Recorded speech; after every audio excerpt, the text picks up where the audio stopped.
pero que hay que entenderla como aquel motor del cual se va a desplegar toda la teorización.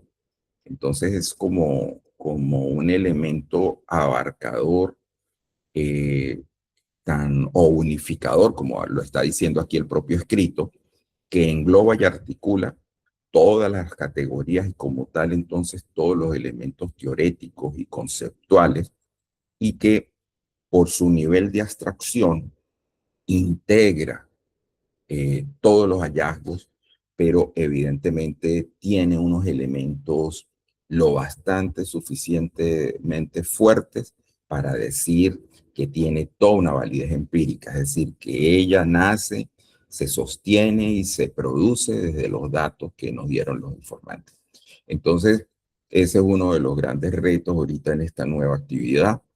Y bueno, eso es un proceso que digamos que es sistemático y que ya incluso lo vamos a ver a partir de la matriz de trabajo que vamos a conocer ahorita y vamos a repasar qué es en realidad lo que nos piden en esta primera parte de la actividad 4, porque nosotros vamos a cerrar con una actividad 4 que tiene parte 1 y parte 2. Hoy estaríamos como anunciando esa parte 1, que es en la que vamos a trabajar hasta una fecha determinada. Eso lo anuncio yo ya en la tarde o mañana. Y luego, tal vez lo más conveniente sea que hagamos esa otra reunión y nos reunamos para hacer actividad 4 parte 2, que es todo un elemento de orden hermenéutico con el cual deberíamos cerrar. Y entonces así yo también me voy muy tranquilo de haber intervenido, por llamarlo de alguna manera, en todos y cada uno de los momentos antes de las actividades para que se garantice un desarrollo de cada una de las actividades como con suficiencia, con explicación, con claridad, para que pues todos tengamos mucho éxito, no solamente en la actividad, sino sobre todo acuérdense que lo que estamos buscando es que tengamos todas esas competencias y todas esas claridades para cuando estemos trabajando nuestra propia tesis, que en muchos casos yo sé que hay gente que la está trabajando en paralelo, y incluso hace unos días hablaba con un grupo y que pues, está adelantando muchas cosas y entonces con lo de las clases está haciendo los ajustes y va ajustando parte de lo que tenía y digamos que va depurando y le está quedando muy bonito el proceso. Y bueno, esa es la idea de hallazgos y hermenéutica y evidentemente pues, esperamos que eso sea la funcionabilidad. Entonces, si volvemos acá un poco a la parte de la codificación selectiva, entonces este es el tercer piso, como lo hubiésemos denominado, entendiendo que el primero fue abierto, el segundo fue axial y el tercero va a ser el selectivo. Aquí básicamente estamos haciendo unificación analítica en torno a esto que llamamos categoría central, algunas definiciones teóricas la llaman también categoría nuclear. Estamos por efectos de ejercicio y en atención a la mirada de Strauss y Corbin, pidiendo una única categoría central, digamos, garantizando que allí se concentren todas y cada una de las categorías abarcadoras y que haya una explicación pues bien coercitiva, bien integrada, bien parsimónica, dirían por allí, que permita en gran medida, eh, digamos, que estamos en ese desarrollo de proceso en el sentido de poder integrarla y construirla haciendo una unificación muy clara de los elementos de los datos. Y recordando entonces que tiene que haber un enfoque unificador de englobe y de articulación y que la categoría nuclear o central tiene que tener suficiente nivel de abstracción en el sentido de la interpretación de los hallazgos y de la integración de los mismos, pero evidentemente suficientemente arraigada y con solidez desde el punto de vista empírico, es decir, que responda a los datos y que no vaya a ser una construcción teórica bonita que yo la saqué de los libros y que esté alejada de los datos de los informantes. Entonces, eso es lo primero. Lo segundo, que allí hay una integración jerárquica de categorías abarcadoras, es decir, empiezan a haber unos elementos, digamos, intermedios entre lo que venimos haciendo del axial, porque recuerden que en el axial quedamos con categorías axiales como el nivel más alto, digamos, de ese segundo piso, de ese segundo nivel. Entonces, luego tienen que venir unos elementos abarcadores que permitan, por supuesto, subordinarse a la categoría central, pero en conexión directa, por supuesto, a todas las categorías axiales que tuvimos. Y eso evidentemente tiene que tener unos vínculos de causalidad y de mediación para demostrar un poco eso que yo digo que abarca suficientemente, es decir, que el fenómeno está allí inmerso en todos esos elementos abarcadores. Entonces, no llegamos a la categoría central de sopetón desde las axiales, sino que tenemos unos niveles intermedios de categorías abarcadoras o de conceptos abarcadores que son los que permiten poder lograr esto.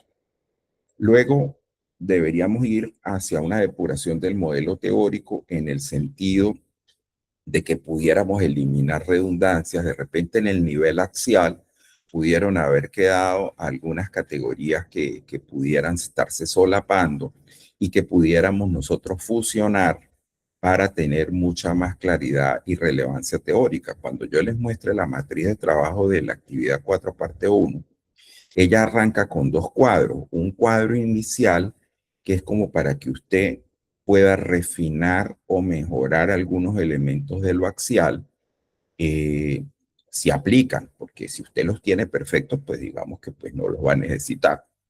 Y luego, sí, evidentemente, el cuadro definitivo del momento selectivo, que es el que le va a permitirse estructurar gráficamente o de manera como muy ordenada, el cómo va a hacer usted la hermenéutica. Entonces, allí en esta depuración hacia el modelo teórico, y aquí cuando yo hablo de modelo, es simplemente hacia esos constructos teóricos, hacia esa aproximación teórica, como ustedes la tengan denominada, pues aquí se verifican que todas las conexiones sean lógicas y que estén respaldadas también 100% por los datos. Eso siempre es muy importante. No caigamos en esa sensación o en esa tentación, diría yo que es la palabra más correcta, en esa tentación de ponernos a inventar cosas porque suenan muy bonitas, si eso realmente no ha salido de los datos. Y luego, evidentemente, cuando ya uno tiene eso, digamos, alineado, abarcado, incluido, entonces, por supuesto, ya empezamos el proceso de teorización, eh, digamos, que tenemos todos y cada uno de nosotros. Entonces, ahí empieza lo que sería la redacción de la narrativa teórica. Entonces, era lo que yo le decía, esa categoría central se convierte en el eje argumental de la teoría. De allí se desprenden todos y cada uno de los elementos de la hermenéutica y las relaciones con las categorías abarcadoras se presentan como proposiciones de orden teórico que evidentemente son sustentadas ahora con evidencia, porque como venimos con un criterio empírico en el sentido de lo que los informantes han venido diciendo, aquí empieza a haber un nivel de triangulación informativa donde evidentemente las fuentes, las teorías, tienen que ser un elemento de sustentación de esas proposiciones para que presenten exactamente desde el dato empírico unos elementos construidos que tengan un sustento ante la comunidad científica. Entonces, por supuesto que cuando estamos hablando de esto, estamos hablando, yo diría, de parte del capítulo 4 y el capítulo 5, en el sentido de que entiendo yo que en el 5 estaríamos presentando esa emergencia teórica, el constructo, etcétera.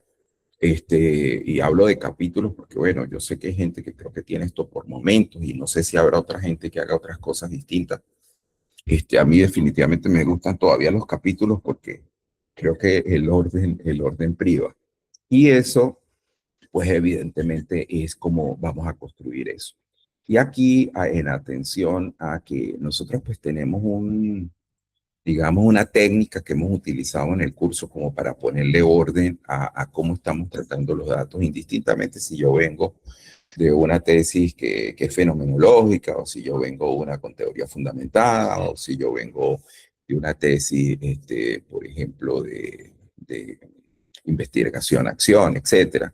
Aquí, evidentemente, estamos trabajando por efectos de homogenización y después de todos trabajar juntos y yo poder evaluar también por equipos de manera ordenada, con una homogenización que está basada en teoría fundamentada bajo la mirada de Strauss y Corbin, que es es la segunda teoría fundamentada como más estandarizada que tenemos a nivel de métodos cualitativos, entendiendo que en este momento aparecen tres grandes teorías fundamentadas a nivel de referencialidad y teoría. La primera, la de Glaxer y Strauss, la segunda, que es la de Strauss y Corbin, y la tercera, que es la de Kathy Charmax, que es la teoría fundamentada constructivista, pero nosotros estamos guiándonos estrictamente por la de Strauss, y la de Strauss establece la importancia de la categoría central única. Entonces, eso es necesario que lo entendamos porque si nosotros llegamos a pretender o los datos nos están diciendo que hay varias categorías centrales, eh, bajo todo concepto yo creería que hubo una dispersión de datos, es decir, hubo un nivel en el piso 2 o en el piso 1 donde los datos quedaron dispersos y no hubo una unificación correcta de ellos. Entonces, es importante entender que es una única categoría por efecto de este ejercicio doctoral que estamos haciendo, donde esa única categoría debe proporcionar un enfoque teórico que evite precisamente la dispersión al centrar la explicación en un núcleo que sea realmente muy claro. Por otro lado, que a partir de ese núcleo facilite la generalización abstracta de los datos. ¿Por qué? Porque va a trascender de los datos específicos hacia elementos ya más de orden aplicable y de explicación propiamente hablando. Y porque esa categoría central, grosso modo, está garantizando una coherencia interna, porque todas las categorías abarcadoras deben converger en ella y deben asegurar integración de orden lógico. Entonces, digamos que esa es la gran justificación y la gran importancia de esa bendita categoría central única que le permite a uno decir, bueno, este es el núcleo para yo teorizar. Porque cuando uno no tiene este tipo de elementos guiadores, uno empieza a decir muchísimas cosas y habrán cosas que pudieran estar muy bien y habían otras, tal vez otras que si bien son relevantes no tuvieron la profundidad del caso, etcétera. Este mecanismo metodológico permite que ese tipo de errores no se sucedan y que realmente el discurso posterior, que en este caso ya es como la emergencia teórica de lo que está emergiendo a partir de los datos, sea un discurso consolidado, abarcador y suficiente para tener una convergencia y una integración teórica generalizada y definitiva. Y bueno, hay una conclusión que ya en parte la leímos la vez pasada en el sentido de, sobre todo de lo que explicaba este pequeño documento, que es un documento pequeñito de 4 o 5 hojas, porque en realidad yo creo que la quinta son estrictamente las referencias, que yo diría que es muy útil en todo sentido. Entonces, voy a pasar a mostrar la matriz que vamos a utilizar, pero me gustaría en gran medida, si hay alguna interrogante, alguna pregunta, pues con todo gusto poderla atender.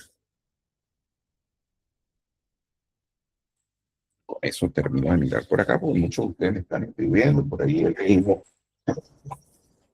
de manera así como muy sucinta, que hay varios compañeros que están jurados y todo este tipo de cosas. Y bueno, uno entiende todo eso. Eh, y se y que este y uno entiende todas esas situaciones que, que se suceden producto el acto electoral de mañana domingo. Entonces sí, pues hay gente que está viajando, ¿no? Todo este proceso y bueno, nada, adelante. Wilson, adelante. Hola, buenos días, doctor, compañeros, Buenos días. compañeras. Bendecida mañana. Ujú, Doctor, una consulta. Nosotros acá estamos haciendo, o sea, yo lo veo de esa manera, es iniciar desde lo general a lo particular para el constructo del capítulo 5, ¿sí? ujú, Aquí, en esta estructura que nos comparte, profe, nosotros tendríamos que tener en cuenta nuestros referentes teóricos ujú, para el constructo de este instrumento o necesariamente tendríamos que empezar a indagar nuevos caminos de estos teóricos o de estos conceptos que ujú. estamos organizando para nosotros ampliar más nuestros referentes o marco teórico, doctor, Ok. o tenemos que seguir trabajando. O sea, pues, Pues mira, Wilson, es que precisamente, y la pregunta es muy buena, ¿no? Realmente venimos de un método inductivo, es decir, venimos de lo particular a lo general porque los datos los hemos sacado de esa forma. Lo que pasa es que sí tienes razón cuando tú dices, bueno, pero como estamos reconstruyendo y unificando, pues pareciera ser que ahora vamos como a un elemento mucho más grande, más general para poder teorizar. Eso yo lo puedo entender de esa manera. En cuanto a los datos y a las referentes que ocurre, uno aspiraría que cuando uno construye el marco teórico, pues uno por lo menos tiene unas suficientes estancias, sobre todo de tipo teorías de entrada, potenciales teorías de salida y potenciales referentes de primer nivel que por efectos de la sustentación sí, de la justificación del objeto de estudio, pues uno consideró en ese momento. Pero muchas veces, y creo que ocurre y no es pecado, a uno se le puede pasar o pueden incluso ni siquiera es que se me pasen, es que aparecen en la construcción unos nuevos elementos que hacen que tengamos que enriquecer todo ese marco teórico para poder consolidar realmente unos elementos que permitan explicar lo que está emergiendo. Y digo que no es pecado porque hay cosas que no las podemos prever porque a fin de cuentas están saliendo de lo que nos dicen los informantes. Y los informantes en su sabiduría hacen cosas que para ellos pudieran ser muy empíricas o algunas muy razonadas, pero a fin de cuentas no comprobadas y que como tal le tenemos que dar la rigurosidad del caso, donde por supuesto vamos a requerir conseguirnos unos elementos referenciales y teóricos que sobre todo como teoría saliente permitan poder, o para hacer la teoría saliente, perdón, necesitamos incorporar para enriquecer el proceso. Entonces, por supuesto que uno en este momento es el momento como más valioso para uno decir y mirar el marco teórico que uno construyó y decir, esto sirve, esto no sirve, esto lo quito, esto lo incorporo, porque también es un momento importante, porque la gente le aprueban el proyecto y la gente dice, bueno, ya está listo uno, dos y tres, eso no lo tengo que volver a mirar. Y es una de las equivocaciones más grandes del mundo. Hay que hacer toda una reconstrucción de capítulo uno, 2 y 3. Hay que hacer toda una reconstrucción, porque primero el discurso desde el punto de vista de tiempo verbal cambia. Segundo, porque hay muchos elementos precisamente en el marco referencial o teorético que están faltantes. Y empieza uno a mirar todo el montón de relleno que uno metió y que no sirve para un carajo y que hay que sacarlo. Entonces, en ese momento hay que hacer una reconstrucción. Y amén, si de repente hubo un retoque técnico con el método por algún factor, no porque lo cambié completo, sino porque hubo que hacer la aclaración y hay que hacerle también por allí un toquecito técnico a lo metodal. Entonces, no se olviden del capítulo uno 2 y 3. Eso son elementos que hay que volver a revisar, engrandecer, ajustar para poder que calcen perfectamente luego con el capítulo 4. Entonces, sí, se van a necesitar, por lo menos en esta primera parte, ya van a necesitar algunos referentes. Y para cuando hagamos la actividad 4, parte 2, van a tener que necesitar todos los referentes disponibles que le den sustento al discurso que ustedes han venido teniendo. ¿Por qué? Porque ya no se trata solo del cuadro, se trata ya de una narrativa hermenéutica de orden explicativo que debería explicar el por qué, por ejemplo, se tuvo todos unos elementos de tal orden en lo axial, del tal orden en lo selectivo.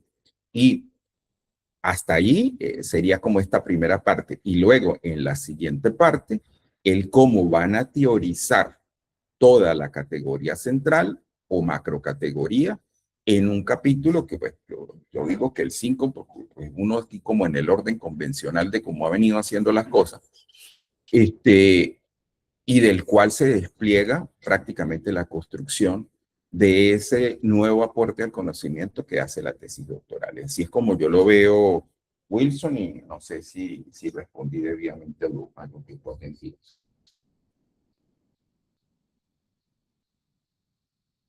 Doctor, muchas gracias por la aclaración. Muy bien, muchas gracias. ¿Alguna?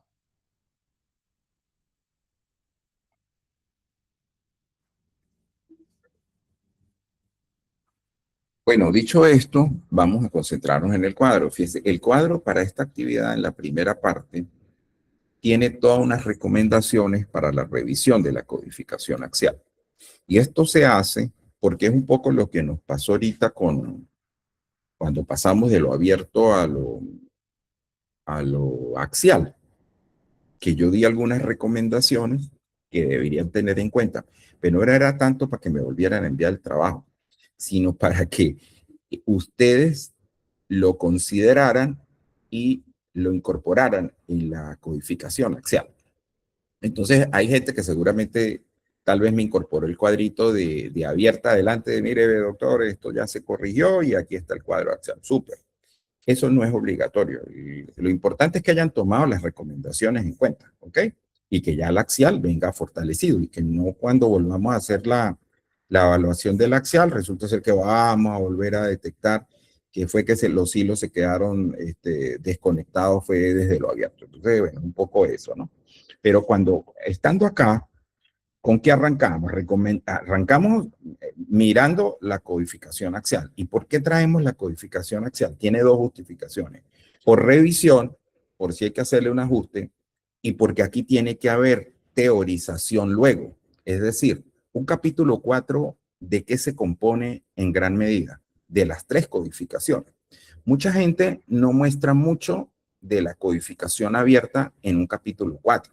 Es decir, digamos que esa parte inicial como que, digamos, no es como tan relevante mostrarla porque es un trabajo como de orden técnico interno que permite potenciar el segundo nivel o nivel axial.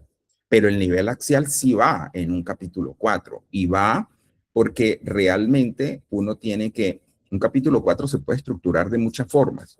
Se puede estructurar incluso anunciando la macrocategoría entrando al capítulo 4, que es una cosa que sería como loca, pero funcional, diciendo, mire, esto va a ser así y va a tener tales cosas y le voy a explicar de dónde salió todo esto. Y usted entonces empieza desde lo más pequeño. Como por supuesto puede empezar desde lo más pequeño, en el sentido de la presentación del capítulo, mostrando desde dónde están fluyendo los datos. Pero en ese fluidez de los datos empiezan a haber elementos pequeños donde hay elementos de los informantes que tienen que justificarse para que el lector experto, en este caso hablo de los jurados, puedan entender de dónde están saliendo las cosas. Y aquí es importante hacer un paréntesis para decir que si hay algo importante para tener en los anexos, son los protocolos de investigación. ¿Y qué son protocolos de investigación? Son los instrumentos con las respuestas o todas las notas, si fueron observaciones o registros, de los informantes clave. Que yo como jurado suyo pueda ir y decir, usted me dice el informante 07, el info 07 dice que tal cosa, que yo pueda ir y mirar en el protocolo que realmente el info 07 dijo eso y que yo pueda completar un poco la mirada de lo dijo bajo qué aspecto y que yo pueda concluir que la cohesión que usted está haciendo de datos y el cómo lo está presentando a nivel de una subcategoría, de una categoría, etcétera, es coherente. ¿Por qué? Porque cuando usted me narra eso en el capítulo, pues evidentemente allí se ve la fortaleza del trabajo inductivo y la consideración que se tuvo, digamos, eh, ¿cómo se llama? Sí, las consideraciones que se tuvo a los datos propiamente dicho. Entonces, fíjate, este primer cuadro, primero sirve para revisar el axial y que quede súper ajustadito. Y vamos a detallarlo uno a uno, porque creo que aquí es donde está el elemento de gracia. Mire, uno aquí tiene que identificar patrones recurrentes, ¿no? Entonces, una es la codificación axial. Es importante describir con claridad esos patrones recurrentes. Que los recurrentes, evidentemente, lo que surge y que como recurrente, pues puede también agruparse, ¿no? Por otro lado, si hay algo importante en el axial, es asegurar la saturación teórica, porque cuando uno habla de saturación teórica, es que evidentemente todas las categorías alcanzaron ese nivel. ¿Por qué? Porque ya luego, a pesar de que yo analizaba los datos, no se habían revelado nuevas dimensiones ni nuevos elementos. Entonces, como tal, uno dice, esto llegó bien aquí y el piso 2 lo hice bien y me voy hacia el 3. O sea, porque yo ya aseguré que los informantes me dijeron todo lo que me tenían que decir. Por otro lado, hay un elemento que es el número 3 que dice garantizar que los códigos se deriven del discurso. Ese es el discurso de quién? El discurso de los informantes claves. Que yo creería que aquí le voy a, en vez de los participantes, les voy a colocar aquí informantes, informantes claves. Todos usan el mismo término, informantes, actores claves. Estamos usando los mismos términos, todos. Sí, señor. Perfecto, sí, de manera de que no vaya a haber alguien que me diga, ¿y eso de qué será? Porque, ¿qué ocurre? Como yo les digo, en el texto del capítulo 4, cuando yo argumento, por ejemplo, si usted quiere empezar diciendo, mire, monta un mapa bien bonito, ¿no? Y dice, mire, aquí se va a presentar la categoría axial denominada, no sé, mediación pedagógica. Esta categoría axial está compuesto por los siguientes niveles subcategoriales, este y este. Y entonces procedo a explicar el primer nivel subcategorial, es decir, que va a explicar toda la categoría, va a explicar todos y cada uno de los rinconcitos que tiene esa categoría. Cuando uno lo va a explicar, evidentemente las subcategorías nacieron de unos elementos llamados códigos sustantivos. Y eso de los códigos sustantivos nació a partir de fragmentos que dieron los informantes claves. Entonces, ¿qué ocurre? Uno allí tiene que ir, evidentemente, al discurso del informante, en el sentido de poder corroborar que eso no me lo inventé yo y que lo saqué de un libro, sino que en realidad lo estoy sacando de los datos. Cuando usted logra explicar todos los elementos subcategoriales y luego explica la categoría y la teoriza y le da el concepto emergente categorial como lo tenemos, etcétera, luego entonces lo hace así con todas y luego pudiera decir, y bueno, ahora voy a presentar el concepto abarcador número tal que se compone de los siguientes categorías emergentes. Entonces, como se supone que ya usted las explicó porque las mostró de dónde nacieron, ya para usted es mucho más fácil avanzar y decir, y bueno, y ahora estos conceptos abarcadores, a partir de ellos, vamos a derivar una categoría central y la presento.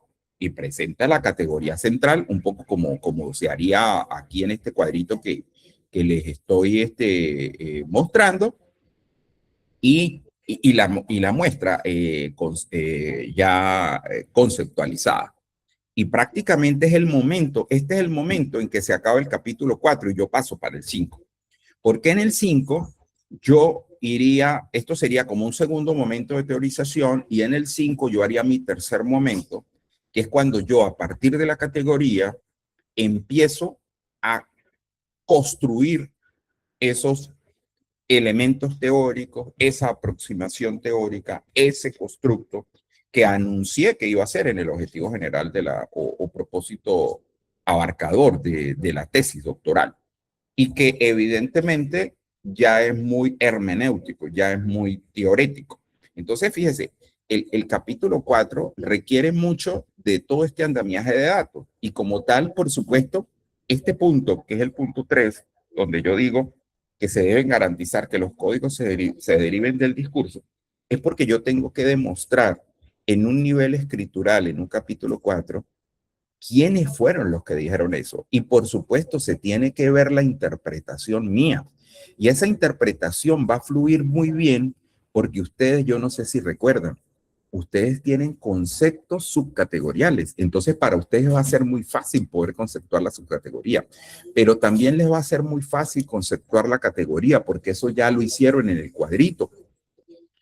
Tienen notas en los memorándum donde muy potencialmente tienen unos elementos descriptores y abarcadores de lo que dijeron los informantes tales y pascuales, porque para eso son las notas también. Entonces, ¿qué ocurre?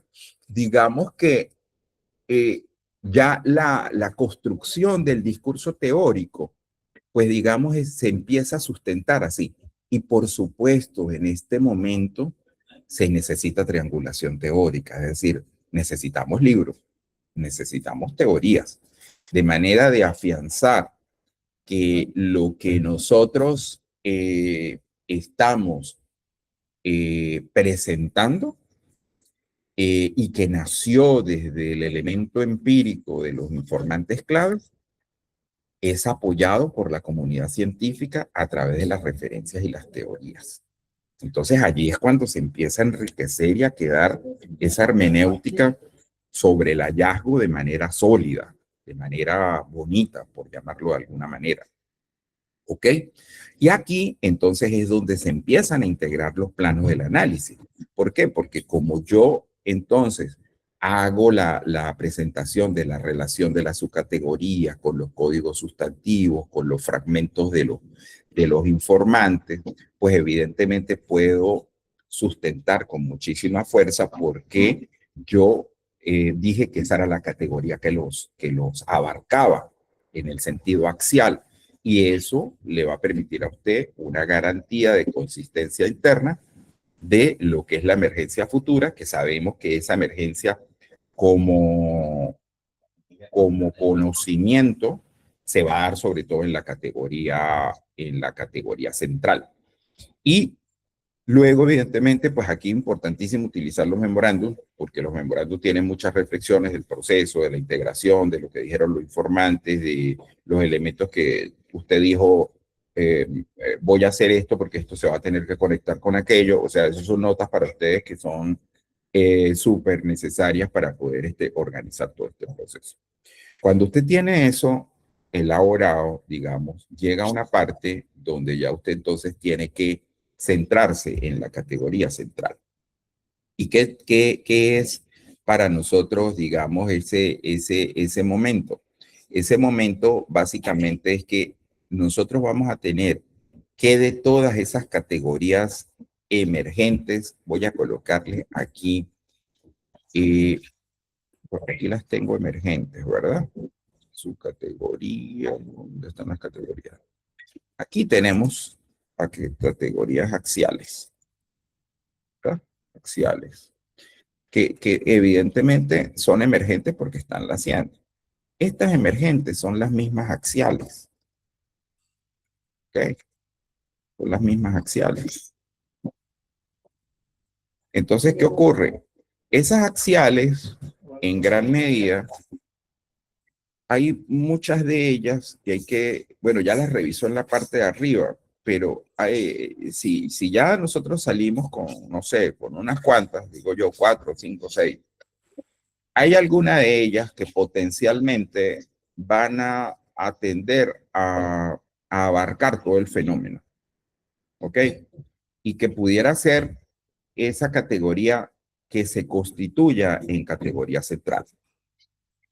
Entonces, ¿qué ocurre? Hay que mirarla. Algunos teóricos difieren un poco de cómo lo ve Strauss y Corbin y dicen que a veces las categorías están muy bien hechas, pero que simple y llanamente de repente no hay tanto poder como para que una de ellas tenga nivel de abstracción e incorpore a todas, porque realmente esa fuerza finalmente es de la categoría central.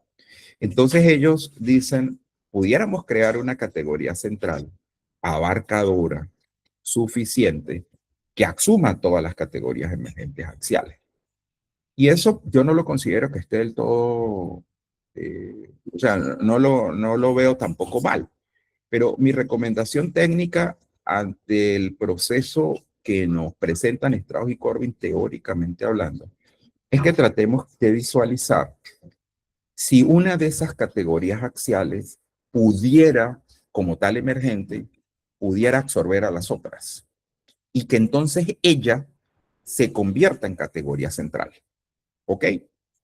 Si eso ocurre o si se lo ven muy difícil y tienen que hacer una categoría central que las integre, vamos a suponer que es lo uno o lo otro, pues evidentemente aquí se suceden varias cosas. Lo primero, que las categorías emergentes pues tienen que tener sus conceptos, que tienen que estar muy refinados y muy bien elaborados.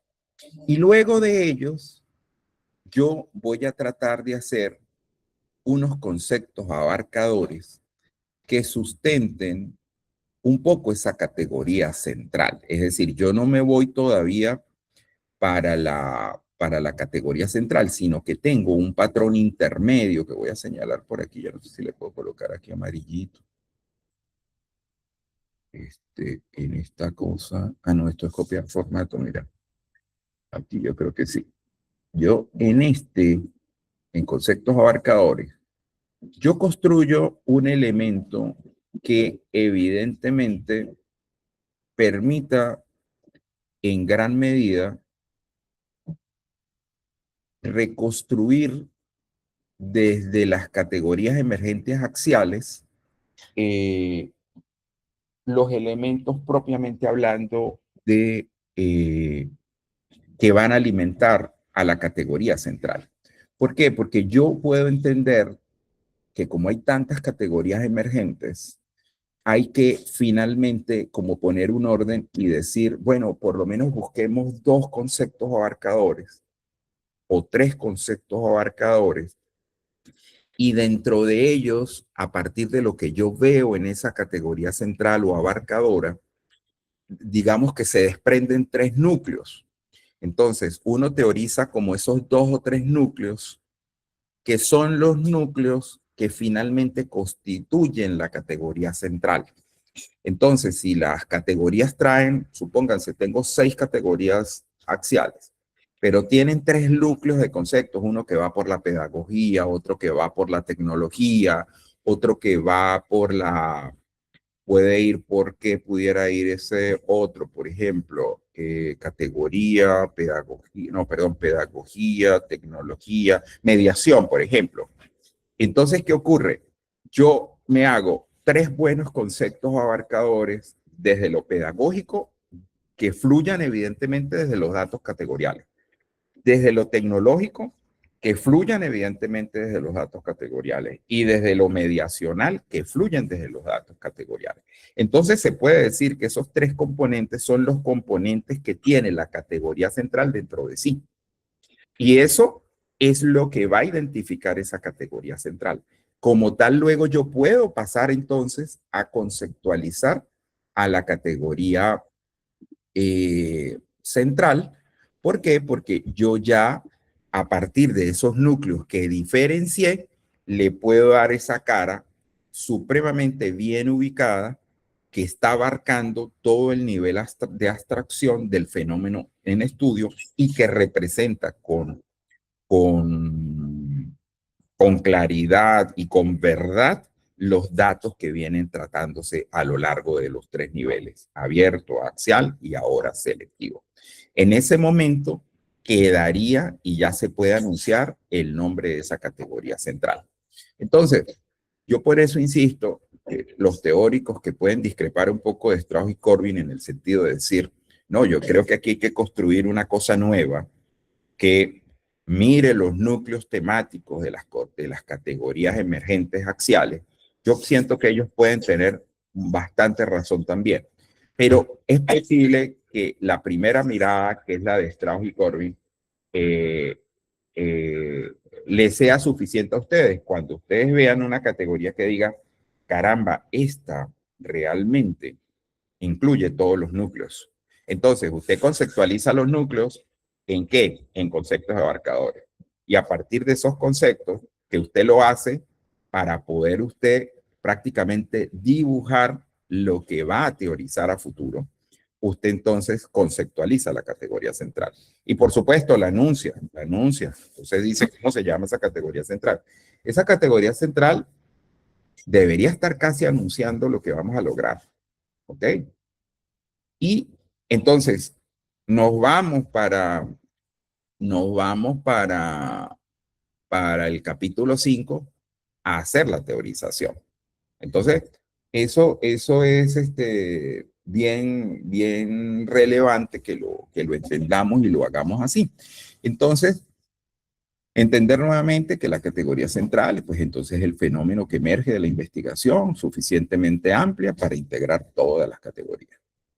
Y bueno, aquí pues dice cómo se determina, ya acabo yo de explicarlo, y digamos que hay dos posturas teóricas. Una, mirar si una de las emergentes es suficientemente amplia como para integrarlas a todas, y si no, pues pudiéramos tener la posibilidad de crearla y integrarlas la suficiente.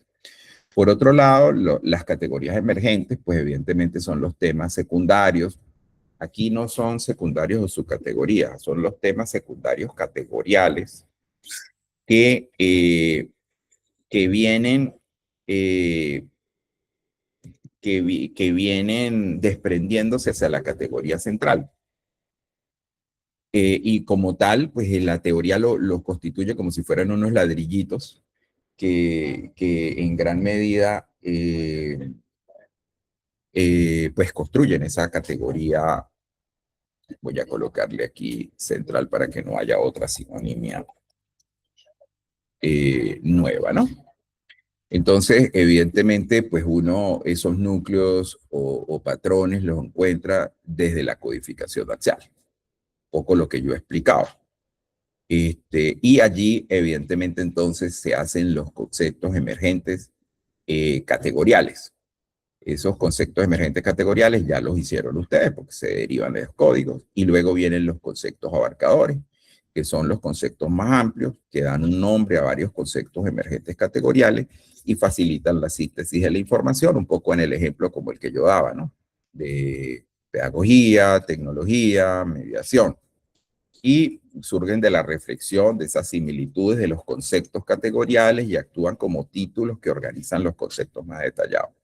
Y ellos evidentemente ayudan ¿a qué? Ayudan a conceptualizar la categoría central, y entonces allí pues evidentemente ya se logra una definición bastante detallada con un elemento pues bastante sólido de la analítica, y allí pues se redacta todo un elemento de teórico que integre y explique toda esa relación de todas estas categorías, ¿no?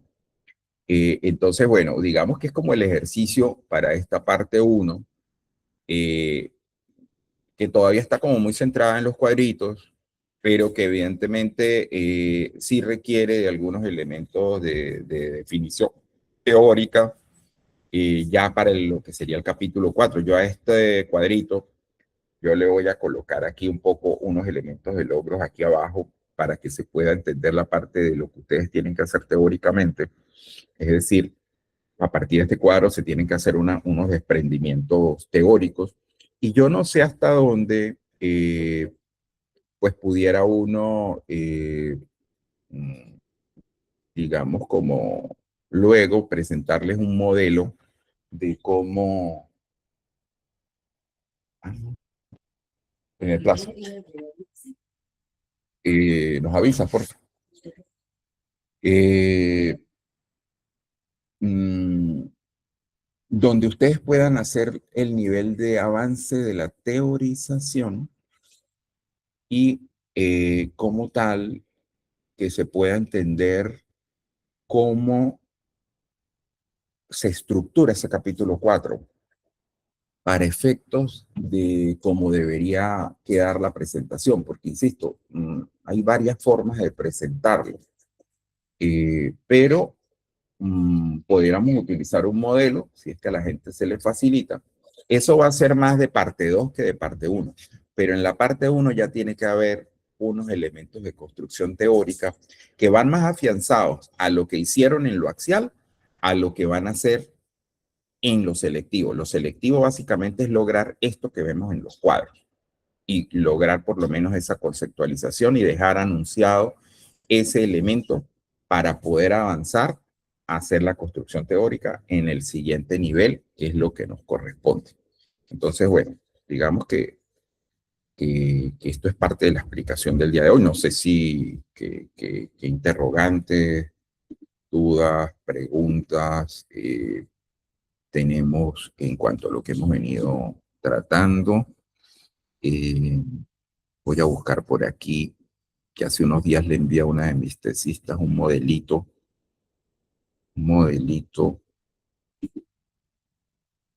de recomendación de ese capítulo.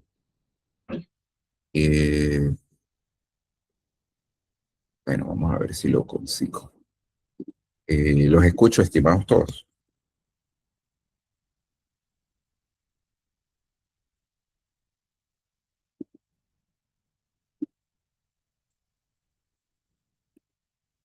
Mucho silencio. Doctor, nuevamente con Wilson Pimiento, buenos días. Es que Buenos días. con nuestro grupo que somos el número 1, digamos que el primer ejercicio que hicimos, que de hecho fue muy extenso, eh, pues digamos que lo realizamos. Pero este segundo ejercicio, que fue el que pues El que entregamos entregaron. el día de ayer, sí señor, ya eh, eh, bueno, lo desarrollamos con un poco de lentitud, de dificultad, puesto que sí necesitaríamos una instrucción concreta, ¿no? O sea, un ejemplo concreto con una categoría X, ¿sí? Para, pues, nosotros, pues, quizás optimizar el tiempo, por así decirlo, ¿sí? Entonces, con esto que su merced nos va a compartir, pues creería que de manera didáctica sería pues muy positivo, pues de nuestra parte, al menos del grupo 1, pues para comprender esta dinámica de manera mucho más ágil, porque pues Hablas de, sobre todo del modelo de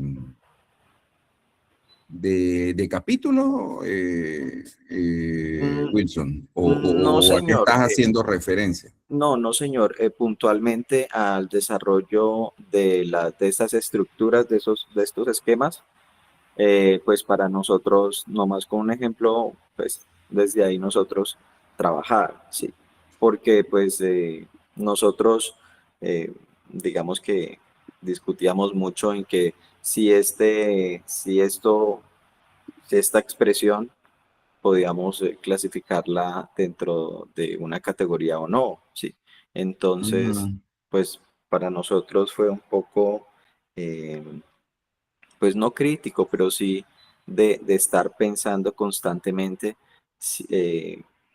pues para el desarrollo de estas estructuras, que sí nos podría dar un ejemplo concreto, pues con lo que nos va a mostrar o socializar eh, con su estudiante. Pues estoy buscando por acá, ya les doy el derecho a palabra a las demás personas. Digamos eh, que los cuadros, digamos que simbolizan la lógica de cómo debe estructurarse, digámoslo así, ¿no?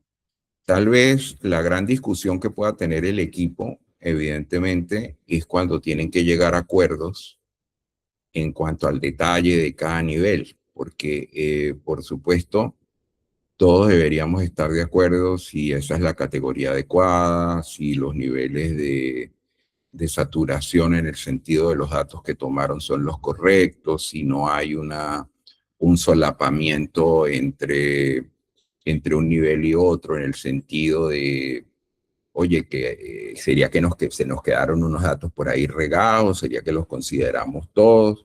Digamos que esos son los ejercicios que a todos nos desgastan, pero pues a fin de cuentas son ejercicios que tenemos que hacer para efectos de, de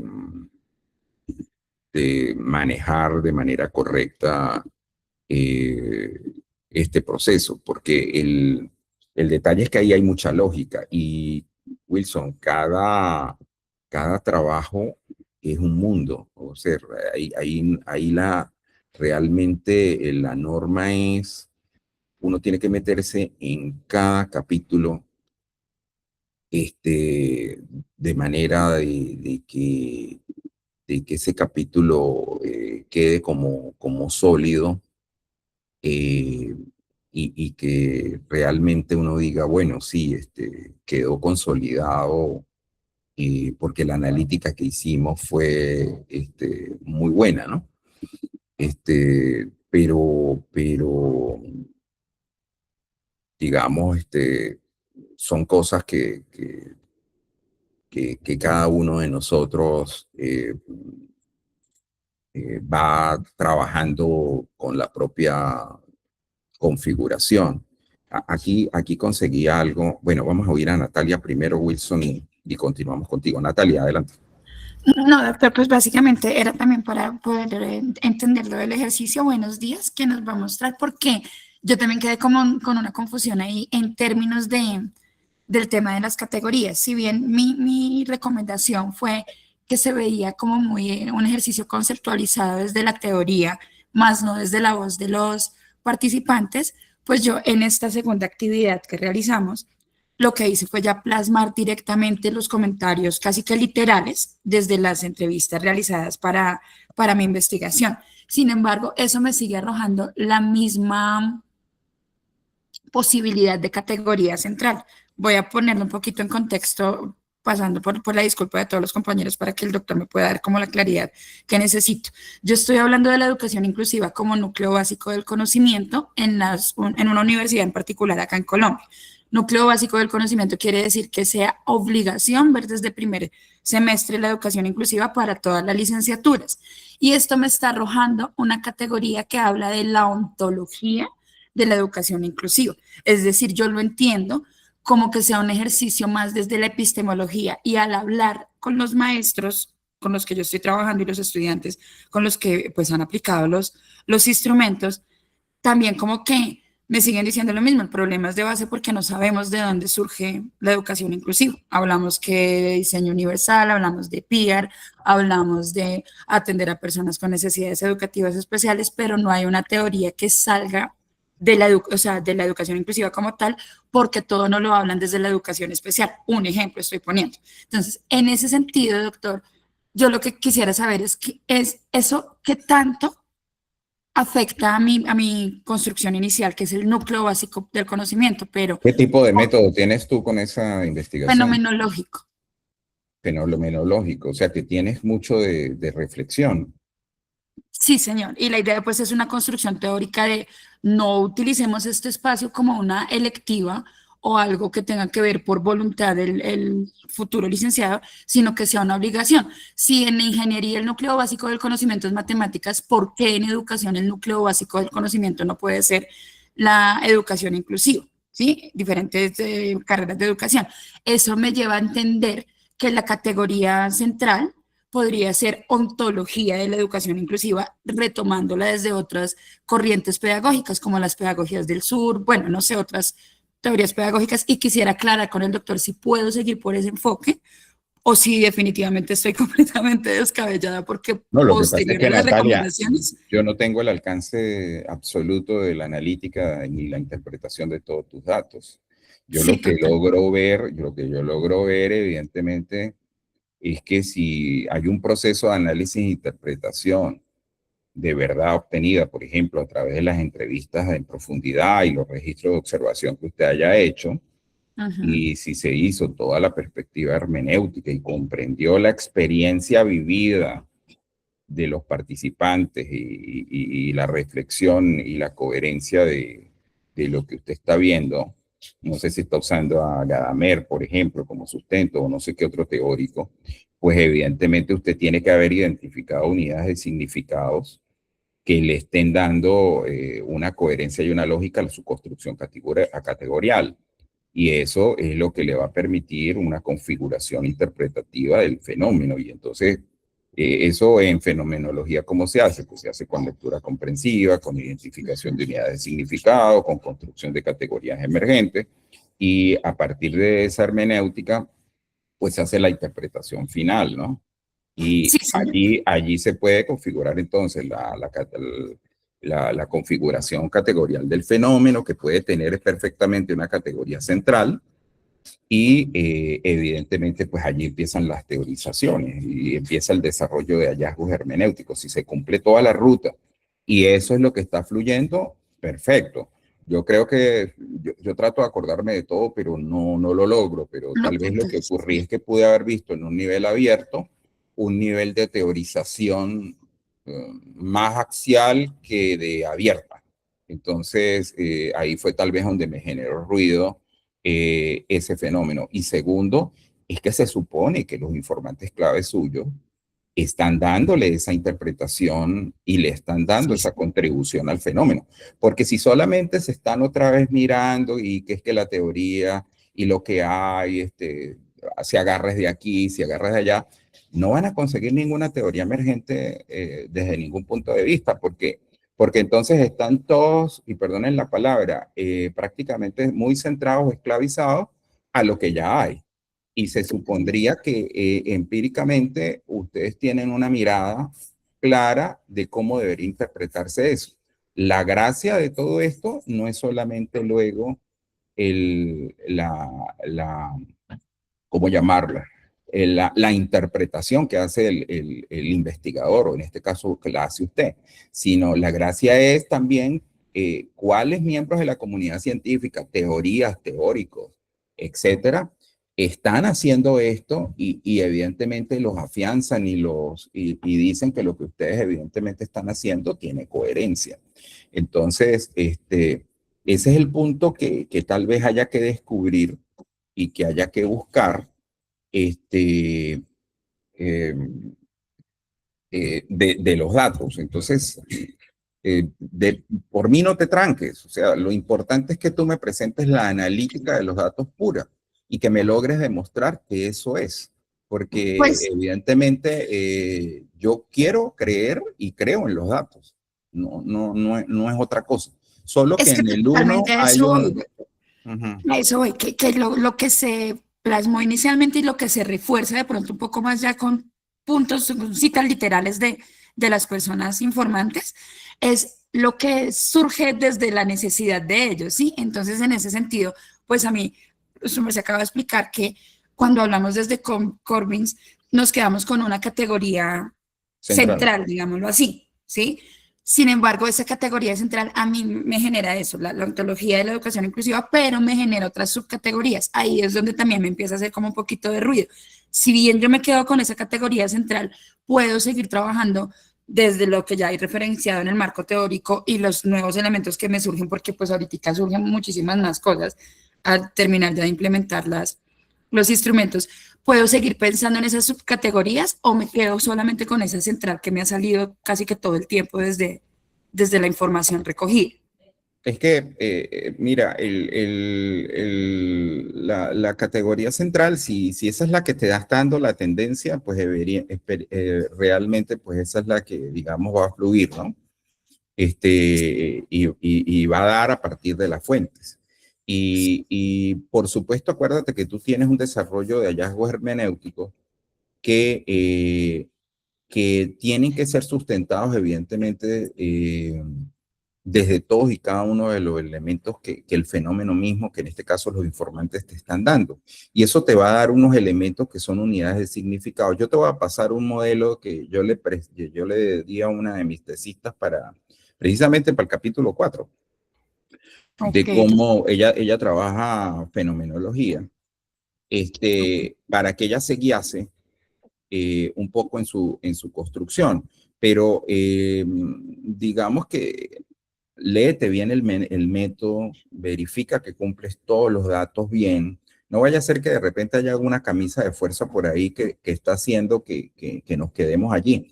Y si te están como sobrando datos en el sentido de lo que te estoy entendiendo, me emerge esto, pero todavía me siguen emergiendo otras cosas, sí, verifica sí. si las puedes recoger previamente y si no, miramos a ver qué podemos hacer, ¿no? Porque Vale. realmente, pues, es posible que no se adapte a la fenomenología esa única categoría central. Es lo otro que pudiera estar pasando. Ok, doctor, yo le agradezco muchísimo y pues quedaría atenta del modelo que me acaba de decir. Mil gracias. Sí, sí, pídemelo por el WhatsApp y recuérdame tu correo y yo te Sí, lo señor. envío al correo, ¿ok? Vale, doctor, muchísimas gracias. Ok, a ti. Yo no sé si hay más personas que tengan fenomenología, porque también, Natalia, lo que pudiéramos hacer es que lo pudiéramos colgar allí como en el aula. Ojo, como un modelo, ¿ok? Sí, No señor. es, no es una cosa, es que el doctor Cristancho en Hallazgo y Hermenéutica dijo que esta era la única forma de hacerlo.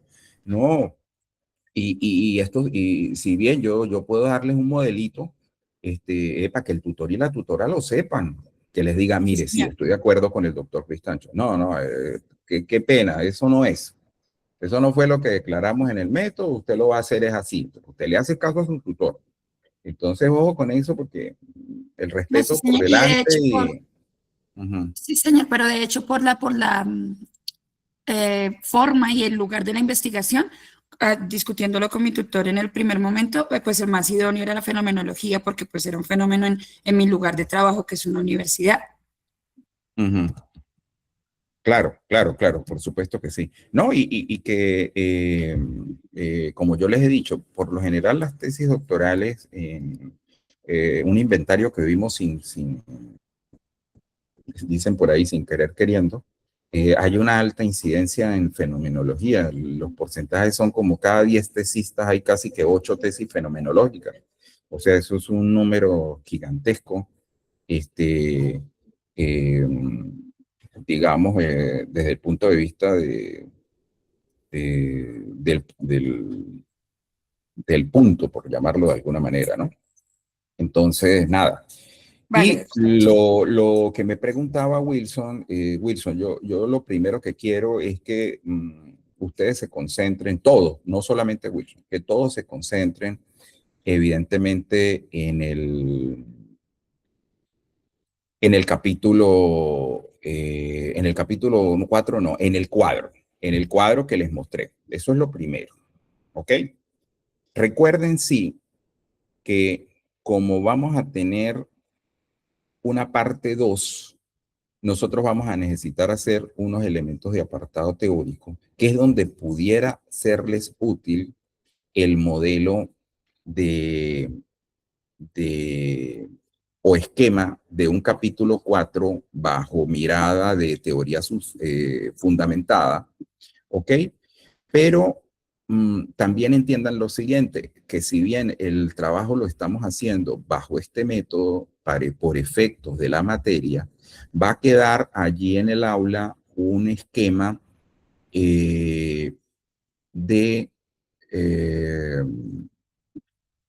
un esquema también de elementos de fenomenología por efectos de aquellos participantes que pues ya lo quieran utilizar para efectos de lo que es su propia tesis. El caso, por ejemplo, como Natalia. Natalia está siguiendo el ejercicio, muy juiciosa como lo estamos haciendo aquí para todos, pero ella finalmente tiene un elemento de carácter fenomenológico, ¿no?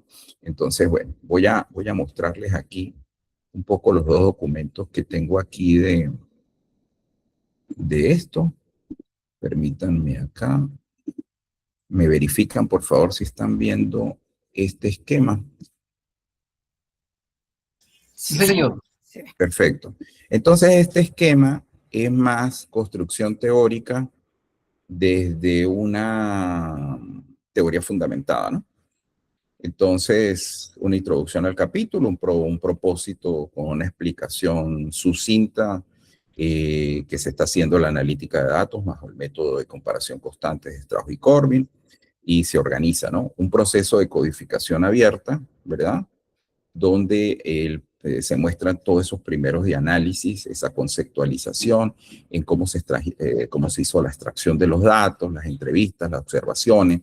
Se pueden mostrar las tablas con citas textuales, que es un poco lo que precisamente queremos hacer, aunque yo vuelvo a reiterar en este momento, el 90% de la gente que hace este tipo de tesis casi siempre se salta la codificación abierta en las tesis de teoría fundamentada. Arranca casi siempre desde el nivel axial. Pero como podrán ver, sí se pueden mostrar unos elementos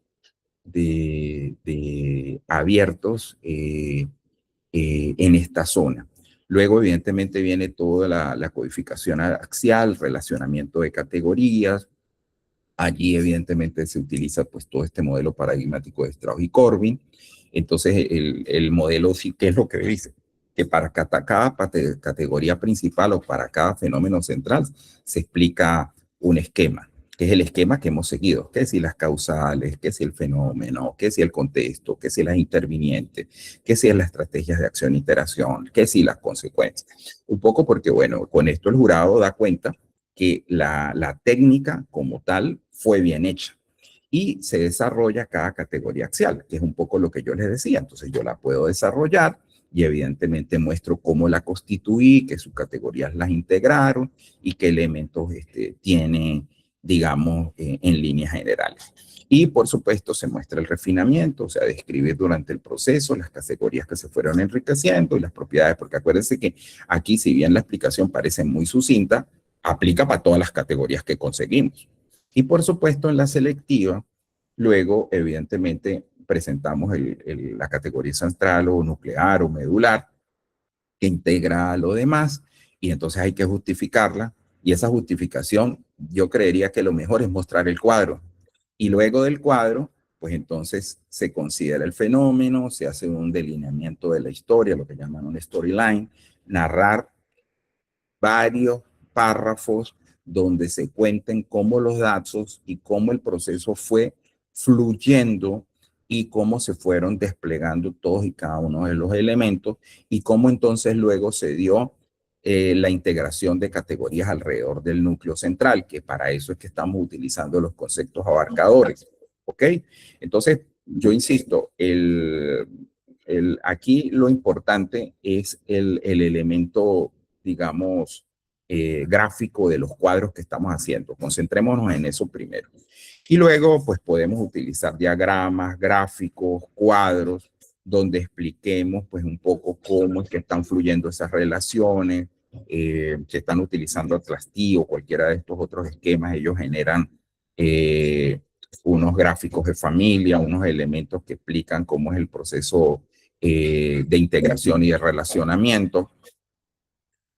Cómo se describieron las últimas categorías y bueno, se cierra, digamos que el capítulo. Por aquí yo tengo, Natalia, no sé si logras ver el esquema que le di a mi tesista en cuanto a interpretación de hallazgos, pero ya desde una perspectiva más fenomenológica. Entonces aquí hay como un modelito de redacción, ¿verdad? Aquí hay proceso de análisis, que básicamente es lectura comprensiva, identificación de unidades, construcción de categorías, el movimiento hermenéutico y la configuración interpretativa final. Y allí se pasa a la configuración categorial del fenómeno. Yo le dije que creía que lo más conveniente era que tuviese una categoría central a través de los elementos que en este caso ustedes siempre saben que yo trabajo como con niveles subcategorías, pero aquí pudieran ser subcategorías o categorías, y las fuentes que la alimentaron. Y luego cómo se hace el desarrollo hermenéutico, ahí va todo el núcleo del capítulo, luego cómo, esto porque está adaptado un poco a lo que ella está haciendo, ¿no? La categoría 1, ¿qué significa? ¿Cuál es la descripción fenomenológica? ¿Cuáles son las citas textuales? Entonces aquí habían unos ejemplos, ¿no? Sentí miedo al no entender la plataforma, lo decía uno de los informantes, no sabía si lo estaba haciendo bien, decía otro. Entonces, bueno, cómo en parte eso tiene que aparecer allí y cómo entonces a partir de eso empiezan a aparecer unidades de significados que en tradición a lo que vienen diciendo los informantes, pues dan criterios de miedo inicial, incertidumbre operativa, ansiedad, ansiedad evaluativa. Y luego, evidentemente, viene ese gran aporte, Natalia, de la interpretación hermenéutica. Aquí es el trabajo profundo ese que yo te digo, ¿no? Pues la vivencia, la vulnerabilidad, y entonces tú piensas hacer todo esa profundidad y todo ese elemento de profundidad de la analítica propiamente de los datos.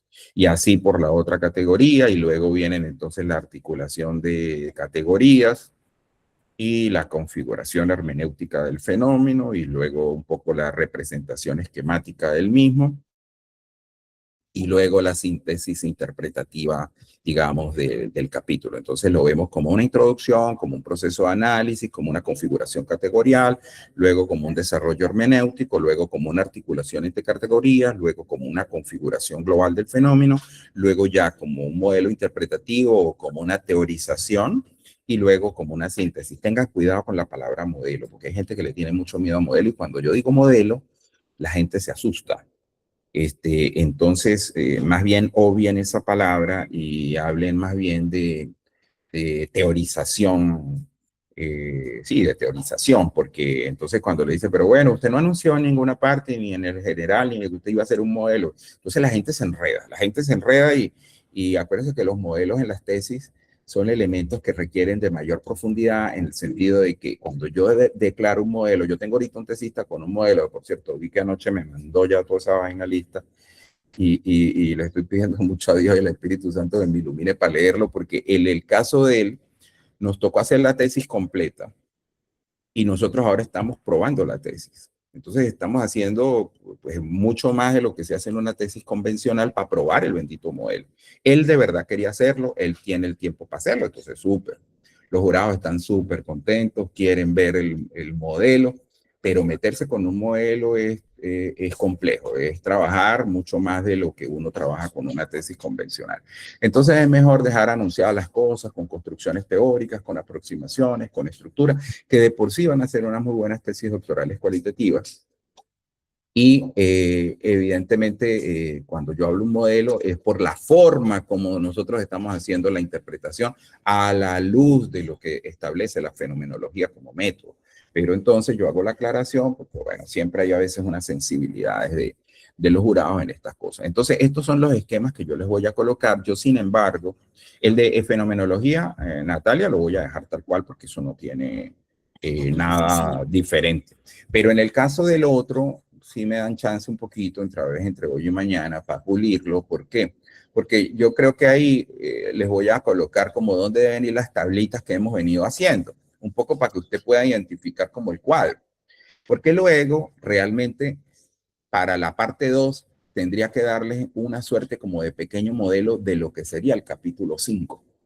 Porque en este solo nos quedaríamos con la analítica de los datos en esos primeros momentos de teorización del fenómeno. Pero ya la emergencia absoluta y total la haríamos en el 5. Esta semana alguien me preguntó, profe, ¿y uno no puede finalizar la tesis en el 4? No, pues claro que sí, pues hace un 4 más grande y dice todo lo que tiene que decir en el 5. Pero pues eso tradicionalmente pues tampoco es así. Y hay gente que más bien en estas tesis cualitativas se inventa un capítulo 6 y lo llaman verdades provisionales o lo llaman de otra manera y bueno, y de ahí hemos visto cualquier otra cantidad de cosas que dependiendo del estilo del tutor y de lo que quiere también el tesista, pues pueden haber otros varios pintos. Yo diría que caramba, que 5 capítulos es más que suficiente como para presentar una tesis doctoral digna, correcta, suficiente desde el punto de vista de los análisis y los datos. Entonces, bueno, es lo que quería expresar. Entonces, Wilson y todo, porque sobre todo Wilson que me preguntó esto. Wilson, concéntrate en los cuadros. Esos son los cuadros. Y tú haces tu análisis sobre los cuadros. Ya luego, cuando descargues el esquema y ya tengas que empezar a hacer pequeñas teorizaciones, por ejemplo, para la parte 4, o suficientes teorizaciones, sobre todo más por lo axial que por lo selectivo, pues bueno, eso ya es otra cosa. Y sabemos también lo siguiente, pues yo quiero que la gente no se vaya a asustar acá. Mire, nosotros estamos haciendo un mini capítulo 4 o un mini capítulo 5, porque nosotros no podemos pretender que de aquí salga de la materia el capítulo 4 y el 5 listo, ¿sí? Así hacemos son borradores, hacemos aproximaciones, porque ¿qué ocurre? Es complicado. Yo sé que esto no se hace así de la noche a la mañana. Si bien los tiempos son buenos, porque fíjense, la materia se termina en abril y eso pues nos da unas buenas luces de que tenemos todavía tiempo. Pero tampoco es que a veces alcanzamos a hacer la tesis. Y máxime cuando la tesis está prácticamente subrogada en el sentido de que de repente Natalia no tiene problema, pues ya está trabajando su objeto ya sola.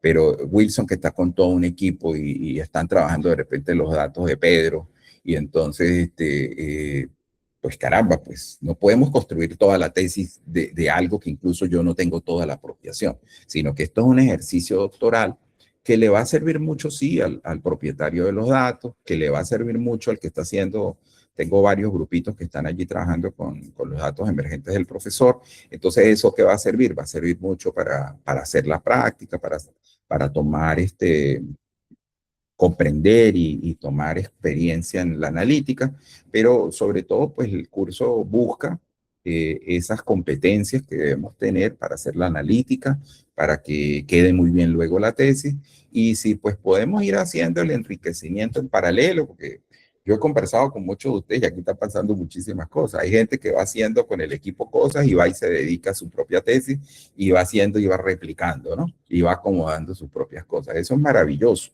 Hay gente que lamentablemente también me decía, pues todavía no ha terminado el trabajo de campo. Esa gente, mire, por favor, terminen esa etapa, porque sin los datos y sin los protocolos limpios no se puede avanzar en ningún tipo de analítica. No se puede trabajar con analíticas parciales. Yo lo vuelvo a insistir y con esto cierro la mañana de hoy. ¿Por qué? Porque si usted tiene 3 entrevistas y 3 observaciones, pero los suyos son 7, resulta ser que le está debiendo la mitad del proceso de datos al proyecto.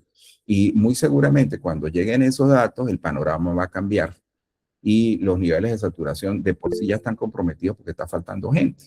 Entonces, ojo con todos esos detalles, porque yo sé que hay muchos grupos que, gracias a Dios, todos están trabajando muy juiciosos, pero tienen situaciones muy diversas todos. Entonces, ojo con eso. Wilson Serrano, a sus órdenes. Maestro, muy buenos días para todos. Buenos días, Wilson. Bueno, no sé si quepa la pregunta acá, pues quiero acudir de pronto a su experiencia, maestro, y es lo siguiente. Yo vengo desarrollando una investigación IAP, ¿sí? Ajá, investigación, acción, participativa. Sí, señor. Dentro de uno de mis, dentro de uno de mis propósitos, está ejecutar un plan de acción de coaching, ¿sí? Unas sesiones de coaching. Yo ya realicé esas sesiones, ya las realicé. Resulta que yo ahí empiezo a recoger también información de cada una de las sesiones, hago como ese análisis de qué pasa, qué encuentro en las personas, pero entonces la inquietud es cuando vemos este tema de codificación con los informantes, esa información que yo tengo allí, también debo traerle y retroalimentar esos cuadros o ese capítulo 4, o eso ya me queda para el capítulo 5 como la ejecución de mi plan de investigación. Pues mira, Wilson, ahí la pregunta es bien, bien interesante. Las sesiones de coaching, no son una simple intervención externa, sino es un escenario de indagación colectiva, ¿verdad? Porque básicamente tú lo que estás haciendo allí es como, ¿cómo decirlo? Un disparador de transformación. porque dentro del Sí, coaching, dentro de la IAP, se abordan como un proceso más de carácter dialógico. O sea, nosotros ahí estamos buscando sobre todo reflexión crítica y una acción para un cambio, donde el coach, que eres tú, actúa como un facilitador del proceso de casi que de autoinvestigación de los participantes, ¿no? sí, Entonces, primero lo que hay que entender, y para hacer algunas aclaraciones, que el rol tuyo de coaching en el ciclo de IAP, porque acuérdate que el ciclo básicamente es observar, reflexionar y actuar. Entonces, eso hay que sí, tenerlo como muy claro, ¿no? Primero, esto no es una terapia, ¿no? De ningún tipo. correcto, Tampoco es capacitación tradicional. Es más correcto. bien facilitación.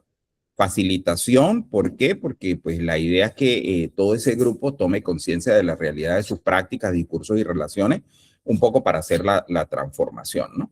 Entonces el enfoque metodológico, pues como es participativo y yo no sé si hasta cierto punto decírtelo en el sentido hasta político, porque está buscando también empoderamiento, tú pudieras buscar un enfoque que en este caso para mí sería como más de la investigación dialógica. Yo no sé cómo planteaste tú el método, pero evidentemente, digamos que ese trabajo que estás haciendo tú, ya esas conversaciones son instrumentos de recolección de datos. Y básicamente lo que estás buscando es cumplir objetivos. Entonces, tú, pues yo no sé cómo diseñaste esto, pero evidentemente el registro tiene todo un proceso muy similar a lo que estamos haciendo todos. Tú puedes hacer una categorización mixta incluso tú sí pudieras hacer eso que llamamos nosotros categorías a priorísticas, eso que llamamos predefinidas. ¿Por qué? Porque tú pudieras, por ejemplo, nivel de participación, toma de decisiones y de repente pudieras tener categorías emergentes, miedo al cambio, desconfianza, por ejemplo, ¿no? Y toda esa información, Wilson, tiene que ser triangulada.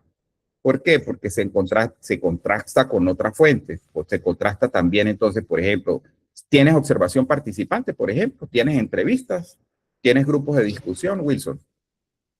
Sí, señor, y lo primero que hice, pues yo tengo los informantes, tengo esa información de la codificación abierta y todo lo que hemos visto, lo hice con los informantes, pero lo que pasa es que yo, digamos, ya venía como un pasito más adelante. Yo No, pero a su vez, eso sí lo vas a tener que triangular, Wilson, lo vas a tener que triangular y tú contrastas lo que está fluyendo del coaching, lo contrastas con lo de la observación y con lo de las ah, entrevistas. ok, ahí la pregunta, Para evitar que la visión del coach, que es tuya, me ujú, sesgue la investigación, Wilson. Eso es ok, importante que lo tengas muy claro. sí, Entonces, ojo señor, con eso. Entonces, sí tienes que triangular. Y, y básicamente entiende que esas sesiones de coaching para ti son un microescenario de acción y reflexión. Manténlas con toda esa naturalidad y que sobre todo ahí te van a revelar cultura, te van a revelar, qué sé yo, contradicciones incluso toda la potencialidad que pueda tener el grupo. Entonces, tú eres un investigador acompañante también allí que va a generar mucha información y que con la triangulación y con la categorización tú le vas a dar un tratamiento. Solo que es muy novedoso, Wilson, lo que hace, pero efectivamente lo hemos hecho con roles de coaching en ciclos de IAP. O y sea, eso no, a su vez, esa triangulación entre esa información, eso uh-huh. iría haciendo parte del capítulo 4, ¿verdad? Sí, Wilson, totalmente, es parte del 4. No, no te lo puedes Ok. saltar para el 5 porque no tendría pues tratamiento, por llamarlo de alguna manera. Más bien tienes que ver cómo lo triangulas y lo integras para seguir puro hacia el nivel del capítulo 5. Ah, ok, listo, maestro. Muchísimas gracias, muy amable. No, a usted. Y bueno, con esto cierro yo la mañana. Les doy las gracias. Les voy a colgar los ejemplos. Denme un chancecito para mirarlos. Wilson, voy a ver que de repente tengo por ahí de IAP que yo no es que sea un duro en eso ni nada que se le parezca. Yo todos los días estoy aprendiendo también. Pero vamos a ver qué tengo por ahí de IAP. Tengo una gran amiga que es la doctora María Chacón de la Universidad de los Andes, que es la dura en IAP. Ella dice que todo lo que ve lo ve como IAP.